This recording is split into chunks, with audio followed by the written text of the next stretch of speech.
On aurait tellement pu mieux faire. Et ben voilà, ce qui devait arriver arriva. Une équipe de bras cassés qui aurait pu faire beaucoup mieux ce soir, mais qui ne l'a pas fait parce que Luis Enrique est un malade mental. Mais bon, on a l'habitude de côtoyer des barjots, des malades mentales. Il y en a partout dans Paris, mais on l'a pas trouvé à Paris. Celui-là, on l'a trouvé en Espagne, qui n'avait jamais rien fait avant d'entraîner le PSG. Ouais, on s'en fout du titre de Barcelone en 2015. Avec l'équipe qui avait, même n'importe quelle gonzesse là qui fait la tepu aurait pu gagner la Ligue des Champions en 2015 avec l'équipe que le Barça avait. Bah voilà, Luis Enrique a fracassé son match. Le mec a mis Safonov en pensant qu'il était meilleur que Donnarumma, mais malheureusement quand tu recrutes Safonov, et bah le mec a les mêmes caractéristiques que Donnarumma, les mêmes caractéristiques. Donc je vois pas l'intérêt en fait. Tu mets en fait le frère jumeau de Donnarumma, il a aucune différence avec Monsieur Donnarumma. Autant mettre Tenas ce soir. Honnêtement, autant mettre Tenas. Parce que ce soir, bah, Safonov est fautif sur le but. Même s'il a fait quelques arrêts. Mais voilà, ce soir, le premier responsable, c'est Luis Enrique et les guignols. Les guignols qui te met sur le terrain. Ce premier point de la rencontre, c'est un... Je vais peut-être vous surprendre. Je vais peut-être en prendre plein la gueule. Beaucoup vont peut-être pas penser comme moi.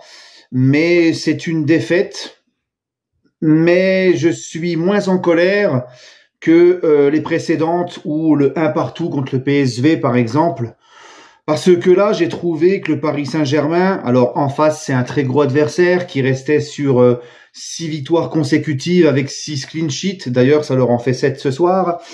En pleine bourre, en pleine confiance, ça reste un monstre européen avec un effectif beaucoup plus expérimenté, complet et fourni que le nôtre.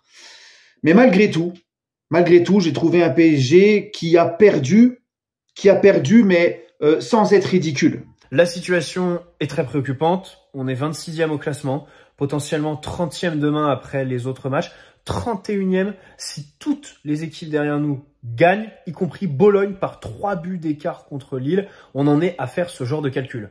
Tout comme on peut dire que ce soir, on limite la casse en perdant que 1-0. En termes de goal average, on reste que à -3, au vu des occasions du Bayern, loupé, repoussé aussi par notre veille Safonov. Ça peut être un motif d'espoir. Un autre de satisfaction, Dembélé ne jouera pas le prochain match. Cet imbécile heureux sera suspendu. Ça par contre, c'est vraiment une bonne nouvelle, la seule du soir, parce que pour le reste, c'est un match très compliqué. Défaite du PSG au Bayern, 1-0 dans un match où le PSG... Vous savez, j'ai regardé tous les matchs du PSG de cette Ligue des Champions et globalement ce qu'ils font en championnat. Et ce que je trouve très compliqué dans l'analyse à faire, c'est de me dire est-ce que on peut leur en vouloir? Ou est-ce qu'ils sont sur le... Moi, c'est comme ça que je le constate. J'ai l'impression que ce PSG, avec ce qu'ils font, dans les compos où ils jouent, ils font ce qu'ils peuvent au mieux. Et encore une défaite du PSG en Ligue des Champions. 5 matchs, 3 défaites et des défaites contre les gros. Arsenal, défaite. Atlético, défaite. Bayern, défaite. On n'arrive pas à faire un résultat contre un gros de cette Ligue des Champions et ça devient problématique. Tu rajoutes à ça le nul contre le PSV et tu as 4 points. Tu es 26e. Il y a d'autres équipes qui vont jouer demain. Peut-être que tu vas descendre encore plus. Mais encore une fois, il faudra 2 victoires sur les 3 prochains matchs pour se qualifier pour la Ligue des Champions. C'est aussi simple que ça. Et c'est pour ça que je prends ce match avec du recul, que je m'étais déjà préparé à ne pas gagner ce match, parce que je le répète encore une fois, il faudra 2 victoires au Paris Saint-Germain pour se qualifier. Il nous reste Salzbourg qu'il faudra gagner, Manchester City et Stuttgart. Il nous faudra 2 victoires parmi ces 3 matchs-là, quoi qu'il arrive, c'est obligatoire. Maintenant, ce soir, pour le Paris Saint-Germain, c'est pas comme le match contre l'Atlético où on était énervé du scénario, tu domines tout le match, tu prends un but à la dernière seconde et tu perds. Là, pour moi, c'est différent parce que ce match-là, il y avait quand même beaucoup de personnes qui s'attendaient à ce qu'on le perde, qui nous voyaient se faire fracasser, qui nous voyaient nous faire éteindre avec un Bayern qui se crée 33 occasions et qui en subit une seule à chaque match. Un Bayern qui est très en forme, un Bayern qui n'avait pas encaissé un but depuis 6 matchs, ça fait 7 maintenant. Mais beaucoup nous voyaient nous faire tordre. Et au final, il y a des choses qui ont été pour le Paris Saint-Germain. Et honnêtement, je vois un PSG qui s'est quand même donné ce soir. Malheureusement, ils l'ont compris un petit peu tard qu'il fallait quand même même peut-être pousser un petit peu pour cette Ligue des Champions. Mais c'est un PSG qui a été assez solide défensivement, mais un PSG qui a manqué de niaque, un PSG qui a manqué de percussion, qui a manqué d'impact. On a beaucoup trop laissé jouer le Bayern, on leur a laissé la balle. Même quand tu es mené 1-0, tu presses pas, tu les laisses jouer. Ça a été compliqué, mais défensivement, tu as été bien en place. Et au milieu de terrain, tu te faisais presser. Dès que le Bayern commençait à presser, il y avait 3 joueurs qui venaient sur le porteur de balle. Et il n'y a personne qui bougeait pour proposer des solutions entre les joueurs du Bayern qui pressaient, proposer dans leur dos, tu étais statique. Donc à un moment donné, si tu veux être dangereux, bah forcément qu'il va falloir que tu te bouges un petit peu. Tu sais que le Bayern joue très haut, que le Bayern presse. Mais si Vitinha récupère la balle, mais venez les aider. Mais c'est pas ce soir réellement que je suis dégoûté. Je suis dégoûté depuis le début de saison. Je suis dégoûté comment le mercato a été fait. Le mec a complètement raté son mercato. Le mec, tu perds ton meilleur joueur, tu ne le remplaces pas. Ton attaquant est blessé pendant 3 mois, tu ne le remplaces pas. Le remplaçant du blessé, tu ne le fais pas jouer. Alors que ce soir, il aurait pu t'apporter quelque chose et tu l'as tué. Kolo Muani, tu l'as fracassé, tu l'as humilié, tu l'as tué. Et le mec, bah, il est mort. Il est mort. Ce soir, tu mets Asensio sur le banc alors qu'il aurait pu apporter en faux neuf. Tu mets Dembélé l'autiste, comme disait Sampaoli. Tu mets Dembélé, l'incapable qui est devenu joueur de foot professionnel. On sait pas comment, on sait pas ce qu'il fait là, le gars. Le mec, il sait même pas faire un dribble, il sait même pas faire un tir, il sait même pas faire une passe. Et le mec, en plus de ça, te pénalise en prenant un carton jaune, à vouloir ouvrir sa gueule à l'arbitre. Mais qu'est-ce que tu viens parler, toi? Tu parles jamais, on t'entend jamais, tu fais même pas une interview dans l'année, et tu viens parler à l'arbitre et prendre un carton jaune bête. Mais t'es un teubé, Dembélé, t'es un sec-pas. Voilà, moi je te le dis, t'es un sec-pas. Qui a perdu en ayant tout donné, et même à 10 contre 11, où ça est devenu encore plus compliqué de pouvoir rivaliser, à 10 contre 11, un PSG qui s'est procuré des occasions, qui a continué de presser, de mettre de l'intensité, de mettre de l'impact et de vouloir à tout prix essayer au moins de ramener un match nul de Munich. Je vous avais dit dans l'avant-match que moi, je signais tout de suite pour un match nul à Munich. Voilà, dans l'avant-match, je vous l'avais dit, j'avais même dit un partout. Mais voilà le PSG, les amis, qui pour moi a pas fait un match dégueulasse. Un PSG qui pour moi a joué avec ses armes à Munich, qui a essayé, avec Luis Enrique, qui a changé, qui a mis un 4-4-2, qui a essayé de changer tactiquement quelque chose, de presser haut le Bayern, de leur empêcher de trouver les espaces, de les gêner à la première relance, d'essayer de les gêner tactiquement. Et j'ai trouvé que dans l'ensemble, nos joueurs du PSG, au niveau pressing, intensité, tout ça, ont répondu présent. C'est très difficile et à la fois facile en fait. C'est difficile parce que, objectivement, tu perds, c'est mérité. 2,20 d'expected goals pour le Bayern. Toi, t'en as à peine 0,5. Tu peux prétendre à rien d'autre que ça. Mais tu perds avec le courage de ce groupe, à défaut d'avoir du talent, de l'intensité, une intensité qu'on a rarement vue, notamment en première mi-temps au PSG, un pressing qui a mis à mal un petit peu le Bayern. T'as pas été ridicule, une fois réduit à 10 à partir de la 57e minute avec donc ce carton rouge de Dembélé. Pareil, au retour des vestiaires, t'es plutôt bon. Un peu plus tôt dans le match, tu as survécu à ces 10 premières minutes qui étaient absolument atroces, qui annonçaient une soirée mémorable. Et au final, tu as réussi à inverser le rapport de force sur certaines séquences. Il était à ton avantage. Donc, c'est toute la difficulté de l'analyse. Alors, à cette analyse, certaines personnes me répondent « Oui, mais non, des fois ils sont devant les cages, ils ratent et tout. » Oui, mais alors pourquoi il y a des attaquants dans le foot? Dans ce cas-là, tu mets que des numéros 10 qui portent le ballon bien et comme ça, devant le goal, ils marquent quand c'est facile. Forcément, t'as plus de chances à rater devant le goal quand tu ne mets pas d'attaquant. Et si le PSG n'est pas tueur depuis le début de saison en Ligue des Champions, bah pour moi, c'est pas un hasard. Tu ne joues pas dans un système où déjà les défenseurs centraux en face sont en danger, sont perturbés, sont reculés, sont obligés de suivre un attaquant. Regardez Kane, le travail qu'il fait dans ce match-là. Il marque peut-être pas, mais combien de fois il a la réception, combien de fois ça permet aux ailiers de ne plus... En fait, t'as pas... L'ailier qui va attaquer n'est pas contre un défenseur et un autre qui peut en même temps compenser. Et à jouer comme ça, par exemple comme le Real l'année dernière, il ne faut pas oublier qu'avant la saison dernière, j'étais le premier à m'énerver en me disant tu joues sans numéro 9, pourquoi les gens, ben oui, mais c'est pas donné à n'importe qui d'avoir des joueurs capables de te mettre un nombre de buts et d'avoir un Bellingham qui arrive comme ça et qui te met je sais pas combien de buts par saison. Parce qu'aujourd'hui, moi, je vais pas taper sur le milieu de terrain, même s'il y a des joueurs sur qui je vais taper bien sûr. Mais aujourd'hui, les gars, quand Vitinha prenait la balle, il se retrouvait pris par 3 joueurs du Bayern sans qu'aucun joueur du PSG ne propose de solution. Donc qu'est-ce que vous voulez faire? Ni Warren, ni Vitinha, etc. ou ni Joyeux Neves ne proposaient quelque chose, c'était des joueurs statiques. Et l'attaque, j'en parle même pas. Donc à un moment donné, tu te retrouvais Vitinha balle au pied, 3 joueurs du Bayern devant, aucun Parisien qui décroche, qui essaye de demander la balle. On n'avait que Dembélé et Barcola devant qui ne servaient à rien. Donc à un moment donné, tu ne peux pas être dangereux sans numéro 9. Et on le voit encore une fois ce soir. Parce que ce soir, avec un numéro 9, peut-être que ça aurait été différent. Et ce qui est frustrant, les gars, c'est qu'au final, tu te dis, bon, on s'est préparé à ce qu'on va pas gagner, on s'est préparé à pas gagner, on est prêt. Mais au final, tu regardes le match et tu te dis, bordel! Mais il y avait un truc jouable ce soir. Il y avait quelque chose de jouable. Et c'est ça qui est frustrant. Et message à tous ceux qui font du foot à l'heure actuelle, qui ont 10-11 ans, si cette truffe, si cette grosse merde de Dembouz a pu être professionnel au football, tout le monde peut être professionnel au football. Le mec, c'est un autiste et en plus de ça, c'est un décérébré. Voilà, moi je le dis, Dembélé c'est un décérébré qui n'a aucune intelligence mentale et le mec il s'est retrouvé là par hasard, c'est Dieu qui l'a envoyé, on sait pas comment il a fait le gars, on sait pas comment il a fait, il est titulaire avec tout le monde, plus il est nul, plus il est titulaire le gars, titulaire avec Deschamps, titulaire avec Enrique, titulaire avec Jürgen Klopp, titulaire avec tous les coachs du Barça qu'il y a eu, c'est une incompréhension totale. Maintenant les amis, le seul but de cette rencontre, eh bien, c'est encore et toujours une erreur de défense et aussi une erreur de gardien. Et pourtant, cette fois-ci, Gigio Donnarumma n'était pas dans les cages. C'était le gros changement dans la compo du Enrique.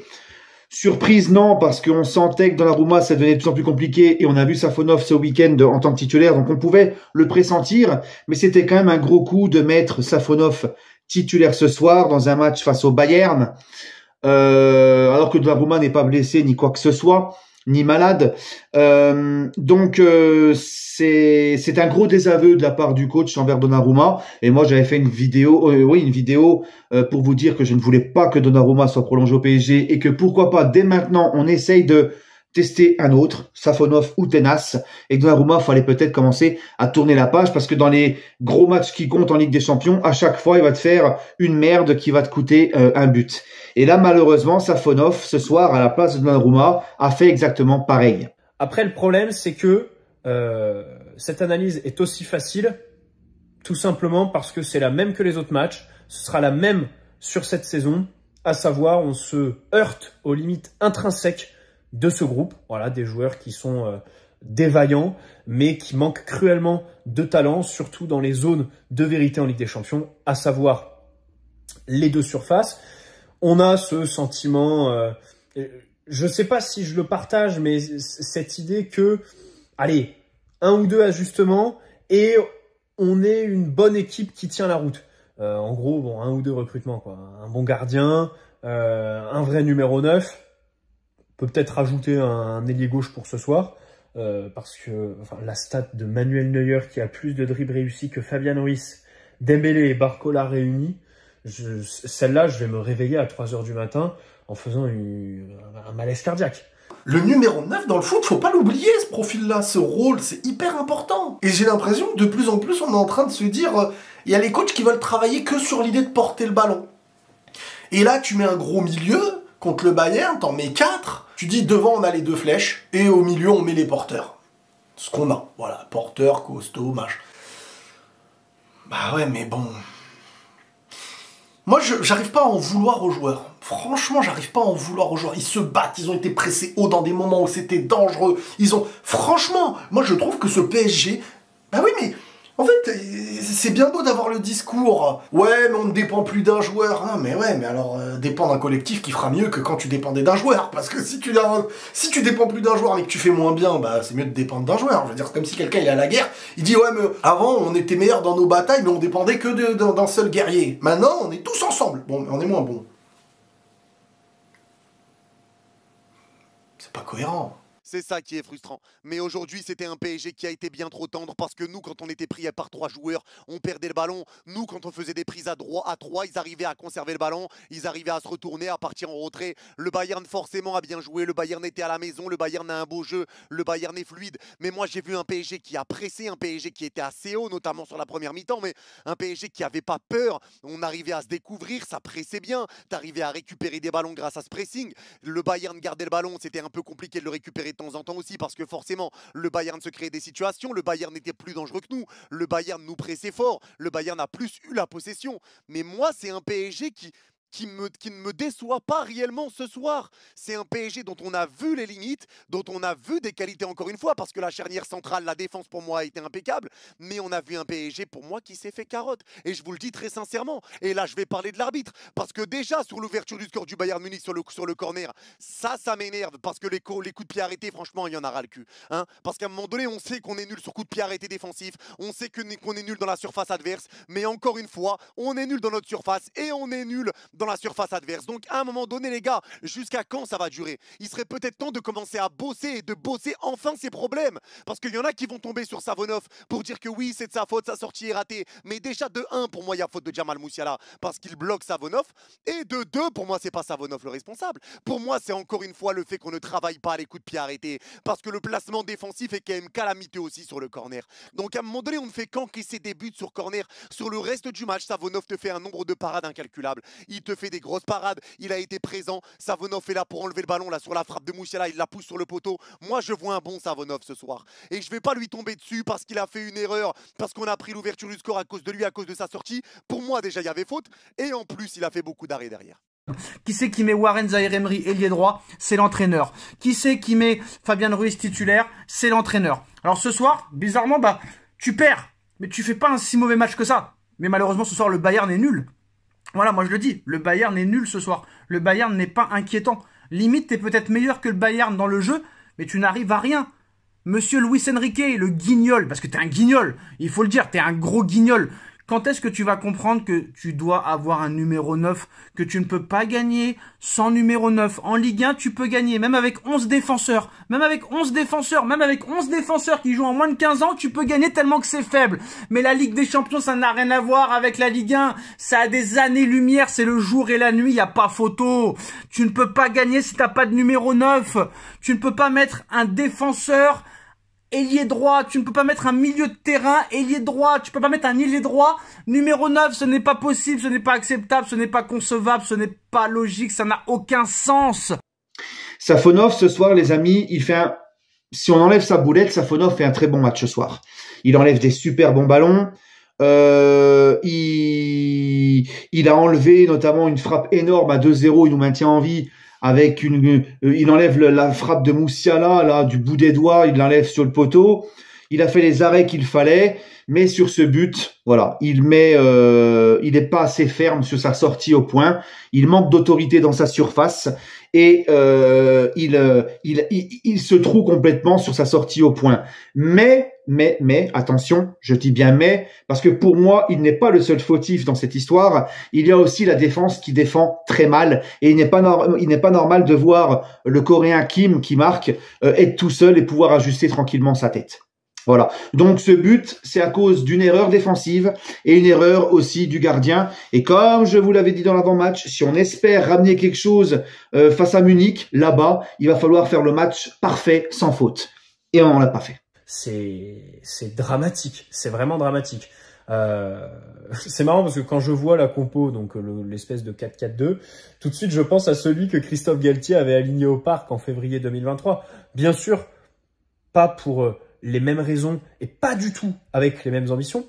Mais par contre, il y a quelque chose que j'ai revu et qui m'a rappelé ce PSG de Galtier, c'est les actions de Nuno Mendes tout seul, qui part dans des slaloms, qui essaye de dribbler, qui va au bout de ses actions et voilà, qui fait les trucs un peu solo, notamment en deuxième mi-temps. Ça par contre, waouh, j'ai été renvoyé vraiment 2 ans en arrière parce que la production offensive, c'est cataclysmique. Alors c'est un argument qui veut dire peut-être les joueurs se sentent mieux, peut-être chacun peut faire sortir un peu plus de certaines choses. Mais si ça fait moins bien, bah c'est pas le meilleur choix. Et c'est pas pour rien que l'équipe d'Argentine, elle a Messi sur qui elle dépend, le Portugal, ils avaient Cristiano dans ces années, le Real, ils avaient Cristiano, enfin bref, t'as toujours, très souvent en tout cas, un joueur, voilà, qui porte. Mais qui porte là au PSG? C'est pas Dembouz. Et c'est pas Barcola. Barcola il est jeune. Barcola faut lui laisser le temps. Barcola on lui parle d'une pression d'être le nouveau Mbappé. Il y a des gens ils me parlaient. Ils étaient en mode alors c'est mieux Mbappé ou Barcola? Quand Barcola réussissait des choses en Ligue 1. Mais Barcola c'est super Barcola. Mais faut lui laisser le temps de grandir. Normalement c'est Barcola ça me rappelle Vinicius. C'est pas le même âge. Hein. Mais ça me rappelle Vinicius au début quand Hazard en fait faisait rien. Et qu'en fait la pression tombait sur Vinicius qui avait du gâchis. Bah oui mais le mec vient d'arriver. On va pas lui demander d'avoir tout. Donc Barcola est dans une phase où il doit progresser. Et c'est pas une histoire d'âge, il y en a à 17 ans, bah ça y est, regardez la Yamal, et puis il y en a, ils sont jeunes. Et Barcola est un jeune qui va encore grandir. Mais il faut lui laisser le droit d'avoir des failles, le droit d'avoir de la réussite, le droit, il est talentueux, il est très bon, mais Ligue des Champions, tu le mets dans le grand bain, et vas-y, c'est toi le leader, et machin, et s'il rate, bah alors, on a les attentes de Barcola comme les mêmes attentes que le PSG pouvait avoir d'un Mbappé, et les supporters et tout. Là, c'est ça le problème. Ouais, même Warren Zaïre-Emery, l'année dernière, il a été vendu comme je sais pas quoi, machin, bah donc maintenant, il est attendu comme Steven Gerrard, le mec, à chaque match. Alors qu'en vrai, c'est pas comme ça. Et c'est ça le problème, c'est que vu qu'il y a des jeunes qui sont devenus des joueurs de fous malades hyper tôt, et ben si arrivé 20-21 ans, t'es pas au niveau d'un mec de 29 ans de son prime qui fait partie du top 10 de l'histoire du foot, bon on dit ah ouais en fait t'es un flop, en fait t'es un machin. Non, c'est peut-être nos attentes, le fait que tu n'aies pas remplacé tes gros tauliers, t'as perdu Messi, t'as perdu Neymar, t'as perdu Di Maria, t'as perdu Mbappé, t'as perdu... Ils sont où ces gars qui sont capables de porter dans les plus gros matchs? Mais c'est là que ça se ressent. Donc quand on me dit ouais mais il fallait finir, mais alors dans ce cas-là, fais-moi une équipe et retire-moi tous les plus grands joueurs. Il fallait qu'ils finissent quand ils avaient des occasions. Mais s'ils finissent pas, c'est parce que peut-être ils ont un travail à faire et qu'ils doivent rajouter le travail de finisseur en plus. Mais voilà, malheureusement, on n'a pas réussi à se créer beaucoup de situations et c'est dommage parce qu'on voyait qu'il y avait quelque chose à faire, on voyait qu'il y avait la place et même à 10 contre 11, tu sentais qu'il y avait quand même moyen d'égaliser ou de faire quelque chose. Maintenant, c'est comme ça, on est dos au mur et on va devoir faire avec. En tout cas, l'arbitre, vraiment, c'est vraiment un foutage de gueule ce qui s'est passé. Mais en tout cas, c'est tout. Et on va être dans l'obligation de gagner contre Salzbourg dans 2 semaines et c'est comme ça. Franchement, je suis dégoûté. Dégoûté parce qu'on s'était préparé au pire. Mais malgré tout, je pense que s'il y en a beaucoup qui s'attendaient à ce qu'on se fasse déchirer ce soir, ça n'a pas été le cas. C'est un PSG qui a été plutôt pas mal, encore une fois, surtout défensivement, mais l'offensif a été vraiment dégueulasse. Et on le voit encore une fois, le problème du PSG, eh ben, c'est l'attaque.